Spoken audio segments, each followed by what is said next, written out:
I think one, just recapping Saturday's ball game, a couple things to highlight that we were, pleased about, and then things we need to work on. I think one, you got a chance to play 76 guys in the game Saturday night, which is tremendous. The fact that so many guys got an opportunity to play.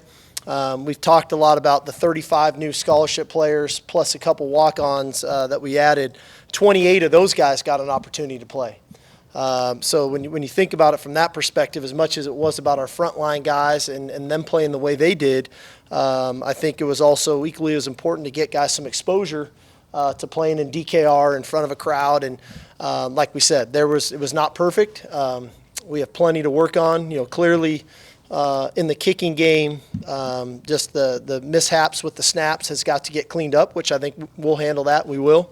I thought defensively, we really played hard. We really kind of, as we say, populated the ball, got a lot of hats to the ball. There was a couple third down scenarios that didn't go the way I would have liked it to go. Clearly the quarterback scramble up the middle where we kind of got out of our rush lanes, which is we can't let happen. The big third down conversion to get them down to the 2-yard line there early on after the turnover. But there was a lot of positives. I thought our effort was great. I thought we defended the run really well. Fantastic job, 1st and goal from the 2, hold them to a field goal. And then obviously anytime you score on defense, that was great. I thought offensively, after the first drive, I thought we really executed well outside of the finishing drive there late in the second quarter where we drove ourselves into the red area and then really stubbed our toe with a penalty and a sack and just kind of unforced errors. But I thought the execution was really good after that first drive offensively.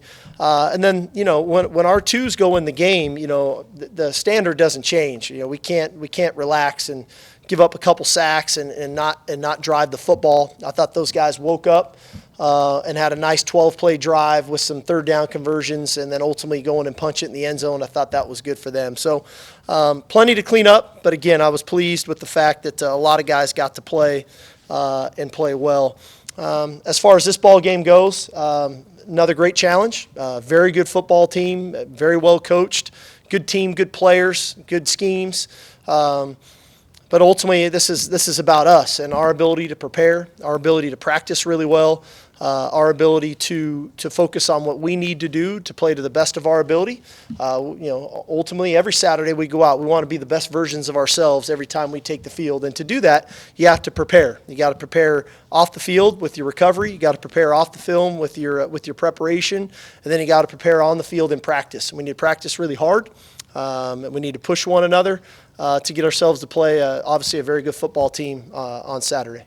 Raise your hand if you have a question. We can start up front on the left with Kirk. Since you spent time at Alabama, did you feel like they have an intimidating presence that some teams are beat before they take the field? And what's it going to be like just matching wits with Nick?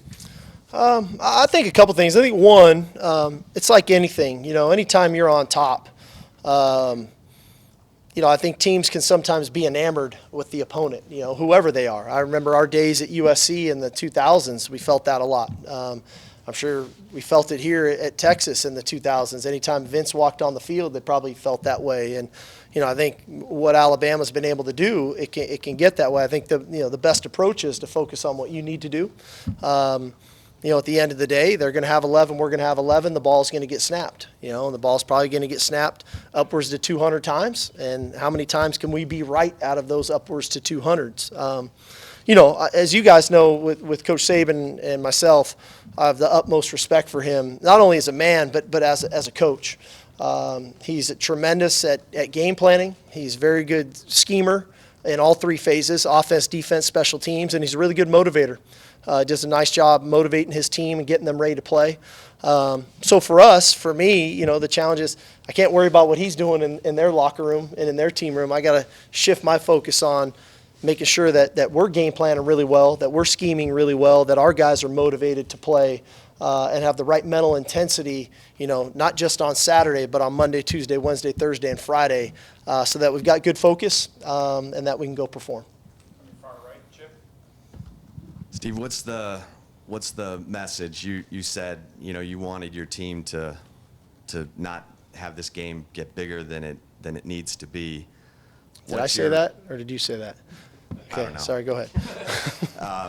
But what's the message to these guys? And, you've talked about having an inexperienced team, but what's the mental makeup of your team right now going into this game? I think the biggest thing for us is be enamored with us. I think one of the real challenges, like as Kurt just touched on, I think you can get caught up in being worried about Alabama. You can get caught up in being worried about game day being here. You can get caught up in being worried about Fox being here. You can get caught up in all the stuff that really is irrelevant to our ability to play good football. So we need to be enamored with us, focused on us, make sure that we're doing the things necessary to us to do our job really well. I think our psyche's good. Anytime you win, it always feels pretty good, but then we give them a dose of reality on Monday morning of the things that we need to improve upon. I don't doubt our players want to play well on Saturday. It's them understanding that to play well on Saturday, you need to have a really good Monday, then a really good Tuesday, and then Wednesday, Thursday, Friday, so on and so forth. And I think they really understand it. We've, as youthful as we are at some spots, I think we've got some really key veteran players that understand it, and that have really bought into the messaging from us, and the I don't want to call it the challenge, but one of the components to that as a leader is making sure that permeates throughout our locker room and that the younger players can understand that too. Didn't mean to mess with you, Chip. I was just messing with you. Hey, Steve. I know step up in competition goes without saying. Going from Glass Joe to Mr. Sandman or Mike Tyson. That was a great video game, by the way. Man, whichever. I used to play that at 7-Eleven when I was at Bertland Middle School. Me too. Yeah. Handful. A lot of my money got dumped into that thing. Pocket full of quarters. So, but you're no stranger to this. You took over a Washington team that was 0-12, and you were a big underdog at home to USC, and you guys beat them. USC was number 3 in the country. What do you remember about that week of preparation, and what went into getting that upset done? Yeah, I mean, very similar scenario in that, I'd worked for Pete Carroll for 7 years and had a great deal of respect for what he did, and what we were able to do in our time there. Again, I think it was buying into the idea of what the game plan was, where we needed to be from a psyche standpoint. I thought one thing about that game that I remember vividly is we weathered a real storm early in that game. They might have had their first 2 drives, I think they might have rushed for about 130 yards. I mean, we didn't stop the run for anything the first 2 drives of the game. But our guys just kind of hung in there, and they fought, and they scratched, and they clawed. And next thing you know, it's a tie game in the fourth quarter, and you got a chance.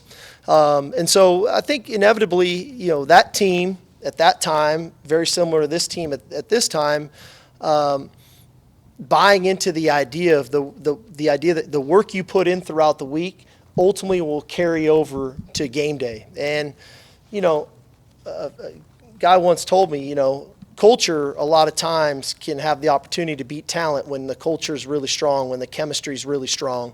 And so we got to make sure our chemistry is right Saturday as well, that we're play as a team and not just talented individuals. And so that'll be a big focus of ours this week as well. I guess specifically on the field, what kind of problems does Will Anderson and their, entire front 7 pose, especially against maybe an inexperienced offensive line, inexperienced quarterback? Yeah, I think a couple things is, one, they're big. They're big especially on the interior, and they've got a lot of people that they can play on the interior. And so a lot of the times the balls, the run game kind of gets pushed to the perimeter because they do a good job internally. On the edge, they've got 2 really good players, really 3 really good players. When you start talking about Will Anderson, Dallas Turner, and Chris Braswell, all 3 very athletic, play with great effort, great motor, and have the skill set to win one-on-one pass rush opportunities. And I think what they do in the back end helps what they do in the front end. They play very sticky in coverage. They really try to disrupt the timing of your route combinations, which allows the pass rush to affect the quarterback. So, I think ultimately we've got to make sure that we've got a good plan, remain creative to give our players the best chance to have success. You and Pete showed up at Tuscaloosa about the same time, I believe.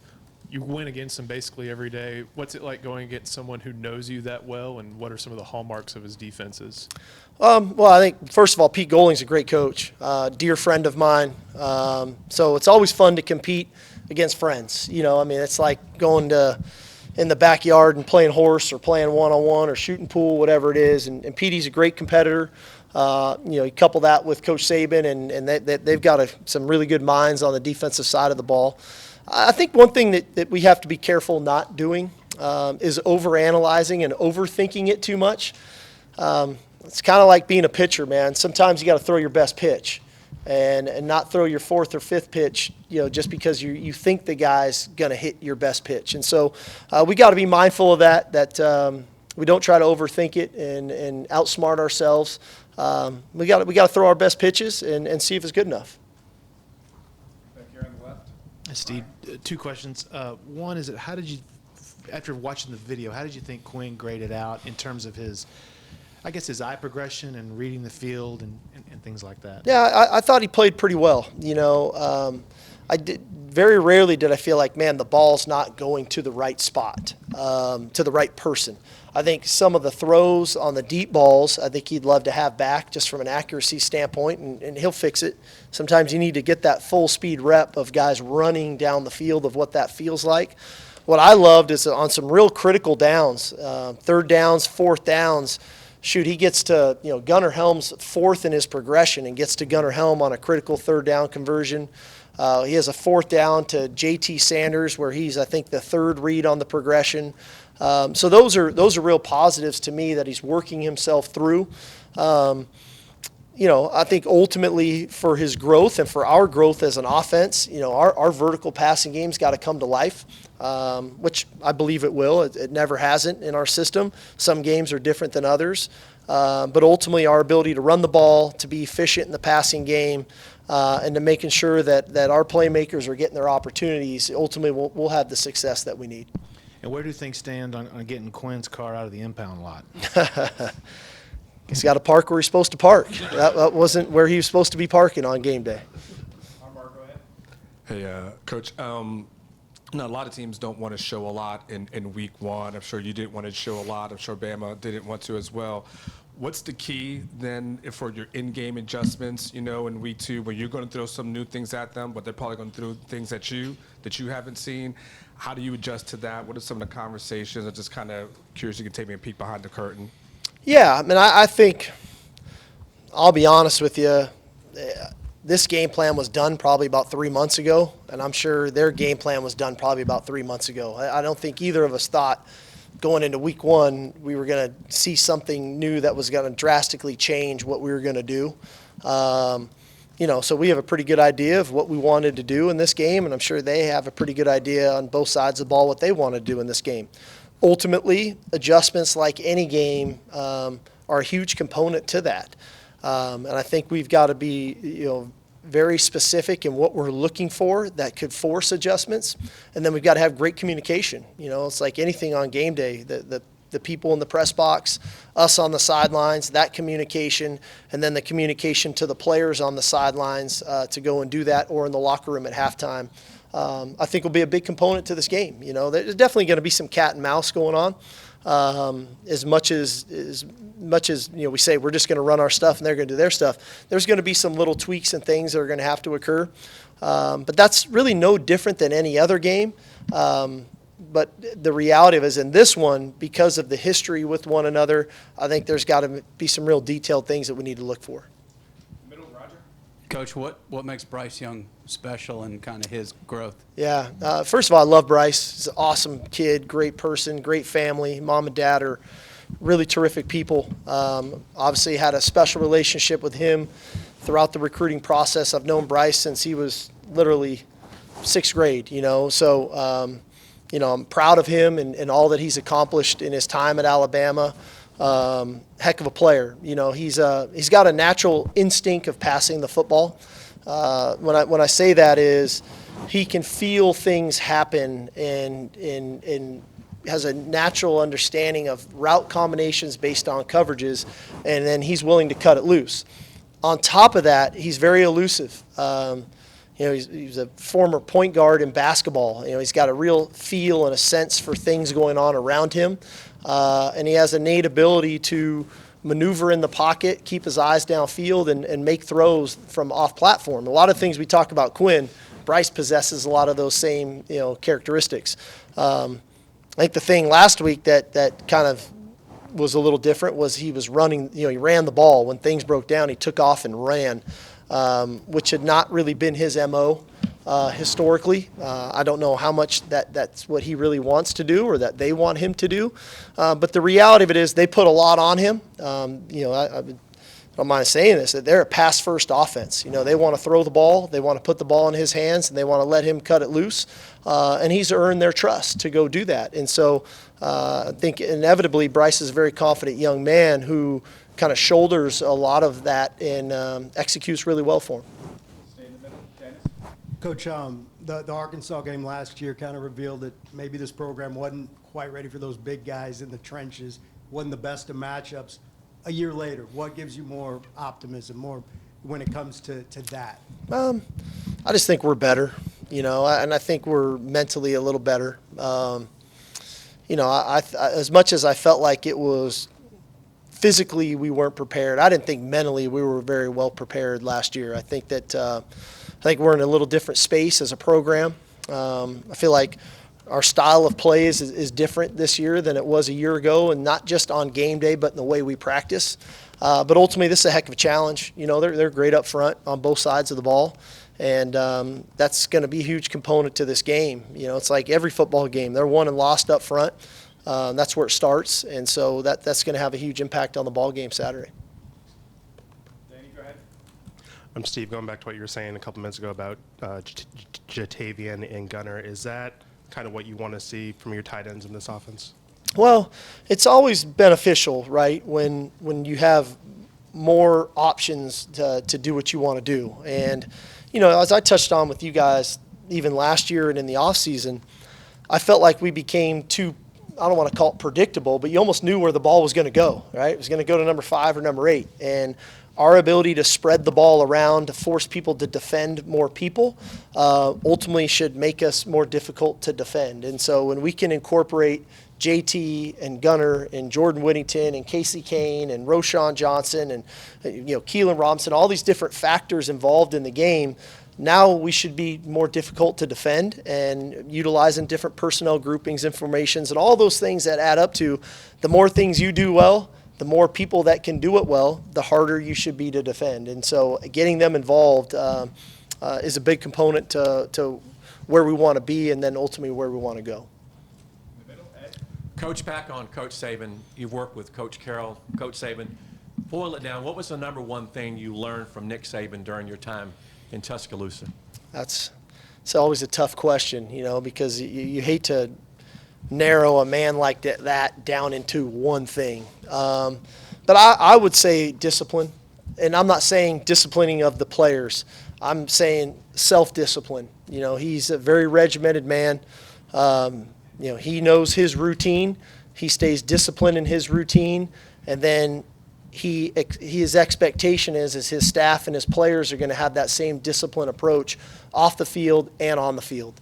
And but it starts with him. He practices what he preaches, and then there's a standard and expectation of what's expected of you and how you go about your business. And so that's the biggest thing I would say. But man, we could be up here for hours talking about things that I learned from him and what he's done in that program, and not just in that program, but in his stops along the way, and what he's done for guys like myself, and what he's done for hundreds and thousands of players that have come through that have played for him.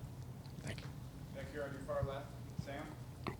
Steve, obviously given the caliber of the opponent, I'm sure a lot of your guys have probably looked forward to this one for quite some time. Is there anything that you have to tell them in regards of not ascribing too much to the result of this game, good or bad, because you guys still have 10 more games left in the season? I don't really think like that. I don't think about what's ahead or what's down the road. I don't think about what's happened. I'm more about what are we doing right now, right? Let's focus on today. and let's focus on this game. And when we focus on this game is, how are we preparing for this game today? Then we'll worry about tomorrow, because ultimately there's things in games we can't control. I can't control if it's a delay game in the game and it gets called or it doesn't get called. What we can control is our ability to execute, our ability to play a brand and a style of football that we're proud of, that in my opinion is Texas football.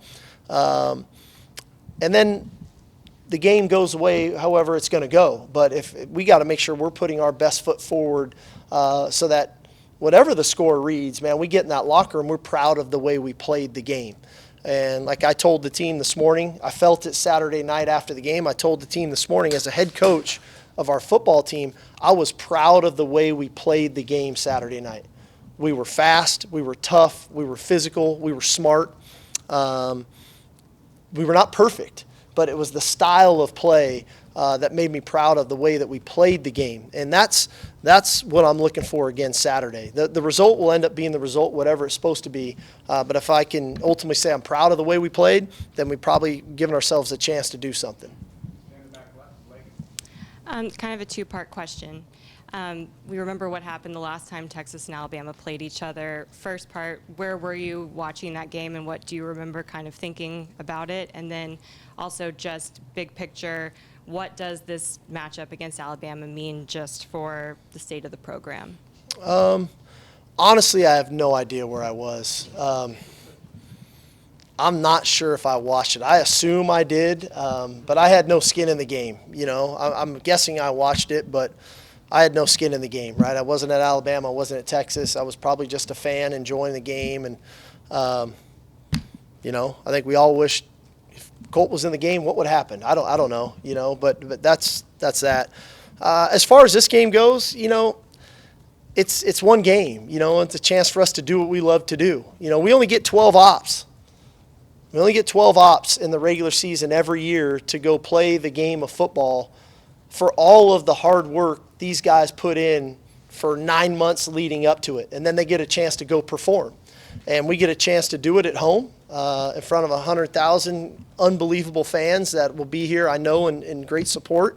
I want to make sure we enjoy the experience. That's what this one means. I want to make sure our guys feel confident enough because they're prepared really well to take in the moment and then go cut it loose and go play our style of football.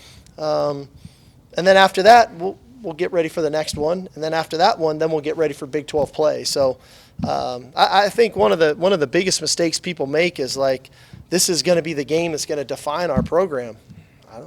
It might not. I'm not that concerned about it. I'm more concerned about just the way we play the game, Said all along, my goal is to be in Dallas December 3rd, right? This game has no impact on that, right? It'd be great. It's an awesome opponent. I want to play really well. I want to make sure that our guys play our style of football, our brand of football, and do it the way that I know we're capable of doing it. I'm sure they're saying the same thing in their locker room, right? Because we don't impact them going to the SEC championship game either. But it's an awesome opportunity, 2 good teams, 2 good coaching staffs, and in an unbelievable environment. It'd be a great setting for college football. When you play an elite team like Alabama, can you touch on the importance of your elite players playing at their best, the Bijans of the world, that playing at their highest level? Yeah, I think like any time, we always, everybody has a role on our team.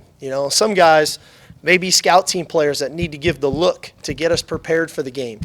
Some guys may just cover kickoffs. Some guys maybe start on 3 special teams, but some guys are going to carry the ball 20 times, or some guys are going to get targeted 8 or 9 times, or some guys are going to be asked to cover man-to-man. And, everybody's got a job to do and a role to do, and then there's an expectation to play to the standard that you're capable of playing. We never ask anybody to do anything beyond what they're capable of doing. We don't need superhuman efforts. What we need is people playing to what they're capable of playing at.